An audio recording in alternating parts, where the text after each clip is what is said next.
હું તો જીમ જાઉં છું, હેલ્ધી ખાઉં છું.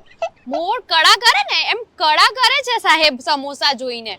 મને કહે છે પાણીપુરી ખાવા જવું હોય ત્યારે કે ના ના ભાઈ અત્યારે નહીં જવાય. અરે ખમૈયા કરો બેન. મારી સાથે પાણીપુરી ખાવામાં કિડનીની અંદર હાર્ટ એટેક આવી જાય છે. તારી સાથે પાણીપુરી ખાવામાં પ્રોબ્લેમ છે કે પાણીપુરી વાળો ક્યાં ક્યાં હાથ ફેરવીને એના સ્વાદિષ્ટ પાણીપુરી ખવડાવે છે.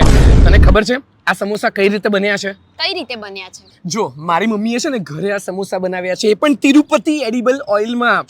હેલ્ધી. આ મારા ચહેરા પર તને સ્માઇલ દેખાય છે ને, वो हेल्दी वाली हैप्पीनेस है, એટલે હું એટલો બધો ખુશ રહું છું. અને જો મારી તાકાત જોઈ છે, આ તિરુપતિ એડિબલ ઓઇલ, આનાથી તમે રસોઈ બનાવો કેટલી તાકાત જોઉં, પુશઅપ્સ કરીને પ્લીઝ બતાવું દેવાંગ તને. નહીં, પ્લીઝ પબ્લિક માં છે કરીને મેરે બતાવો. સાથ પ્લીઝ દેવાંગ નહીં કર, હું જાઉં છું.